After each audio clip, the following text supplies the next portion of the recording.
विष्णु पुराण कर रही है, पूर्व पुराण कर रही है, नारद पुराण वर्णन करती है और ब्रह्म वैवर्त पुराण करती है। तब भगवान वामन में जिनका शरीर 84 अंगुष्ठ के बराबर था,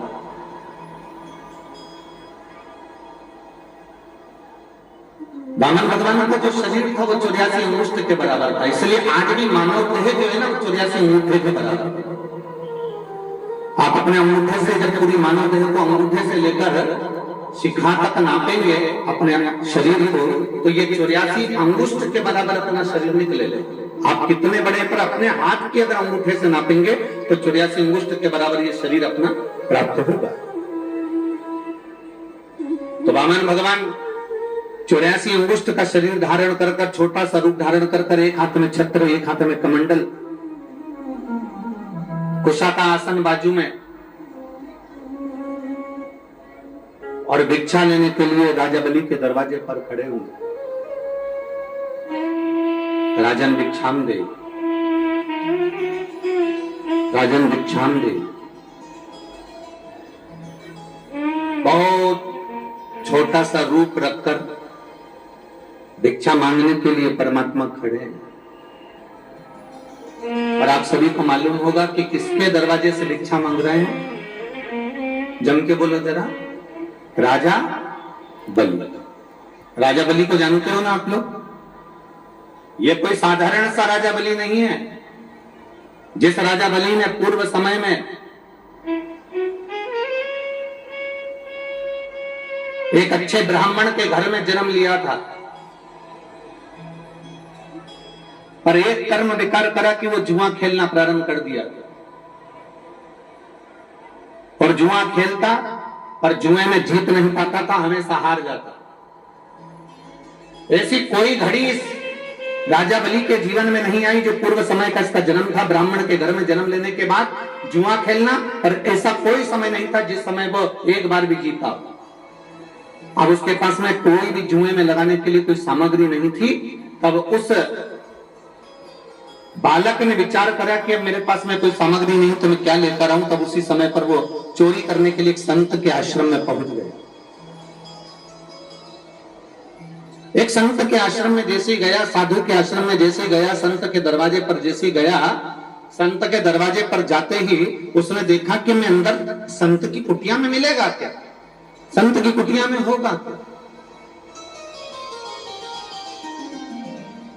अब संत के पास मिल क्या सकता है? तो संत की कुटिया में जैसे ही गए और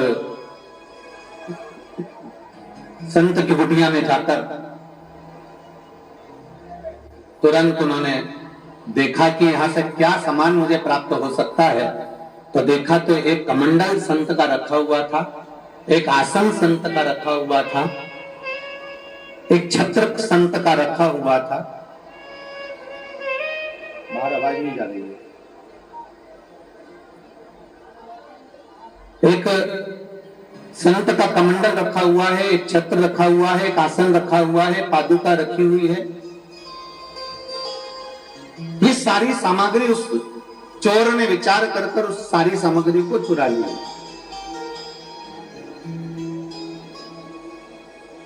और चोर चोरी कर उस सामग्री को लेकर जुए में बैठ गए। अपने सारे मित्रों के साथ जब जुआ खेलने बैठा तो धीरे धीरे कर उसने छत्र, कमंडल, आसन, पादुका जो संत के यहां से लेकर आया था वो सारी सामग्री उसने उस जुए में लगा दी। और संत की कोई पुण्याई थी, साधु की कोई पुण्याई थी, गुरुजन की कोई पुण्याई थी। उस पुण्याई के बल पर आज जुआरी जीत गया। और जुआरी जब जीता तो जितने दोस्त उसके साथ में जुआ खेलने के लिए बैठे थे उन्होंने अपनी पूरी सत्ता, पूरा वैभव, पूरी दौलत उस जुए में लगा दी थी, जिसके बल पर वो पूर्ण की तरह से बहुत सारा विजेता प्राप्त कर ली। शिव कथा कहती है,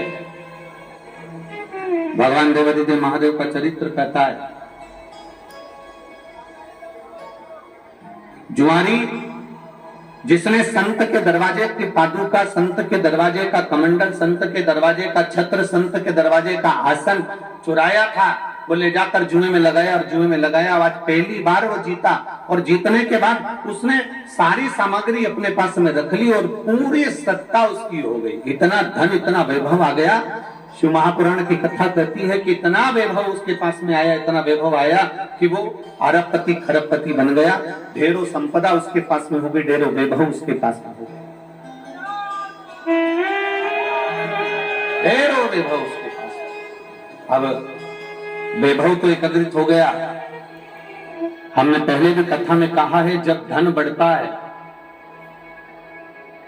संपदा बढ़ती है, जब धन और संपदा दोनों बढ़ती है, तो हम पहले भी कथा में कह चुके हैं कि 3 मित्र आपके बढ़ जाते हैं।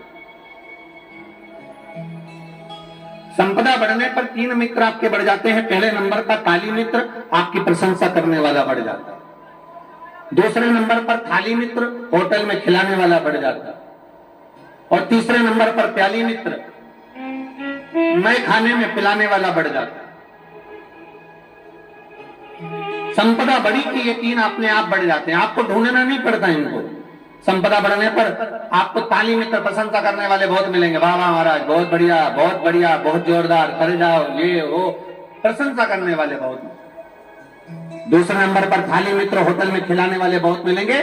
जैसे जैसे धन बढ़ जाएगा, ऐसे ऐसे मित्र मिल जाएंगे जो आपको होटल में ले जाकर बिठा देंगे, धीरे धीरे आपको होटल का चस्का लगा देंगे, गलत कार्य में लगा देंगे, उसके बाद आपके धन को पूरा की पूरा जीन जाएंगे। और तीसरे नंबर पर है प्याली मित्र, आपको पीना भी याद नहीं होगा, पर आपके जो मित्र होंगे, जो आपका धन देखकर आपके मित्र बन जाएंगे, वो आपको पीने में लगा देंगे और पूरा बर्बाद कर। अब ये जुआरी जीत तो गया, धन तो आ गया, और इसने वेश्या का संग कर लिया, मदिरा का नशा कर लिया, वेश्या को अपना बनाने के लिए बहुत प्रयास करा। एक दिन वेश्या ने कहा, आज मेरा मन कर रहा है कि मेरे बालों में लगाने के लिए मुझे गजरा चाहिए, मुझे मेरे बालों में लगाना है, मुझे गजरा चाहिए। तो जुआरी ने कहा, ठीक है, मैं तुम्हारे लिए गजरा लेकर आऊंगा। उसने कहा, मुझे मेरे गजरे के साथ में खाने के लिए मुझे बीड़ा चाहिए, पान चाहिए, मैं तुम्हारे लिए पान बीड़ा लेकर आऊंगा। आज जुआरी नशे में धुत होकर गजरा और बीड़ा लेकर चला। बीच में राह में ठोकर लग जाती है और ठोकर लगते से नीचे गिर जाता है। जब नीचे गिरा, गजरा और बीड़ा दोनों की दोनों जमीन पर रज में, मिट्टी में हो जाता है।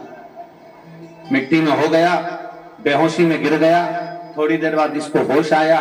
होश आने के बाद इसने सोचा कि मुझे वेश्या के घर जाना है, पर गजरा और बीड़ा तो मिट्टी में हो गया। अगर मैं वेश्या को ये मिट्टी का सामान दूंगा तो वेश्या मुझसे प्रसन्न नहीं होगी। अब मैं करूं तो करूं क्या? सामने एक शिवालय था, जहां वो गिरकर पड़ा था उसके ठीक सामने एक शिवालय था, शंकर का एक ओटला था। उस शिवालय पर केवल शंकर जी की एक शिवलिंग रखी हुई थी। और इस जुआरी ने विचार करा, मेरे बीड़े में और गजरे में इस शंकर ने नियत लगा दी है, इसमें इन्होंने नजर लगा दी है, इसलिए ये गिर गया। उसने बीड़ा और गजरा उठाया और शंकर के मंदिर में फेंक दिया। शिव के मंदिर में उसे फेंका। महाराज, शिव के मंदिर में जब गजरा और बीड़ा फेंका, चले गया। 8 महीने पूरे हुए और इसके प्राण छूट गए। प्राण छूटने के बाद ये यम की कैद में पड़ गए। जब यम की कैद में पड़ा तो यमराज ने चित्रगुप्त महाराज से पूछा कि इसके पाप और पुण्य गिने जाएं। तो महाराज, इसने कोई पुण्य नहीं करा, ब्राह्मण कुल में जन्म लिया पर हमेशा झूठ बोला। ब्राह्मण कुल में जन्म लेने के बाद भी ये गलत कर्म करता रहा, जुआ खेलता रहा, मदिरापान करता रहा, वेश्यावृत्ति करता रहा, गलत गलत कार्य करता रहा, इसलिए इसने कोई पुण्य नहीं करा, इसको नरक में फेंका जाए। यमराज ने कहा, ऐसा हो नहीं सकता। मृत्यु लोक में अगर किसी का जन्म होता है तो वो जिंदगी में एक न एक पुण्य जरूर करता है।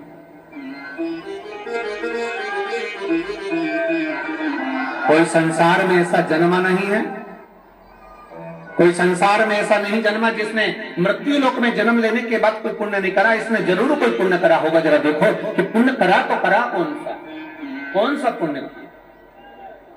तब धर्मराज ने कहा, चित्रगुप्त महाराज फिर से ध्यान लगाओ, चित्रगुप्त महाराज ने फिर अपने पोथी पाने खोले तो ध्यान दिया, इसने एक पुण्य करा था, शंकर जी के मंदिर में गजरा और पान शंकर जी के मंदिर में दिया था।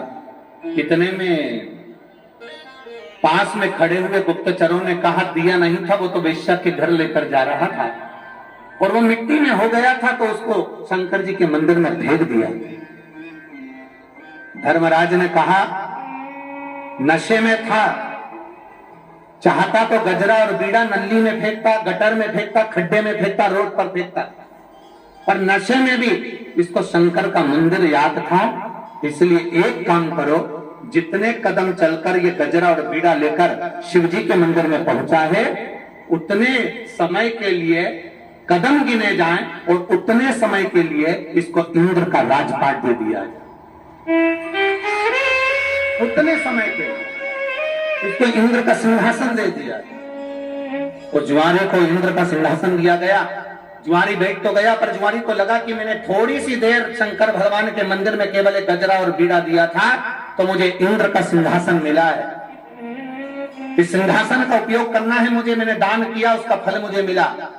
तब उस जुआरी ने विचार करा, इंद्र के सिंहासन पर बैठकर ताली बजाकर अप्सराओं को बुलाया, दान कर दिया, ऐरावत को बुलाया, दान कर दिया। जितना इंद्र के राज्य में, राजकोष में जितना वैभव था, सारे के सारा ले जाकर दान कर दिया। जैसे दान करा, 14 घड़ी के बाद में वो जुआरी नीचे उतर गया, इंद्र वापिस अपनी कुर्सी पर बैठ गए। जब इंद्र अपनी कुर्सी पर बैठे, उन्होंने अप्सराओं को बुलाया तो अप्सरा नहीं आती, ऐरावत को बुलाया तो ऐरावत नहीं आता, राजकोष देखा तो पूरा खाली था। इंद्र दौड़कर भगवान नारायण के पास पहुंचे, श्री हरि के पास पहुंचकर कहा बाबा बड़ा गजब करा, इस जुआरी ने तो मुझे बर्बाद कर दिया, मेरे राजकोष को पूरा नष्ट कर दिया, सब कुछ दान कर दिया। भगवान नारायण ने कहा रे इंद्र, तू इतने सालों से कुर्सी पर बैठा था, जो तू नहीं कर पाया इतने सालों में, वो 14 घड़ी बैठकर अपनी कुर्सी का सदुपयोग कर कर सब कुछ अच्छा कर कर चले गया। सही सत्ताधारी, सही कुर्सीधारी ऐसा ही होता है, जब अपनी कुर्सी पर बैठता है तो अपने देश और प्रदेश को बचाने का ही प्रयास करता है। सही सत्ताधारी होगा, वो बचाने का प्रयास करेगा।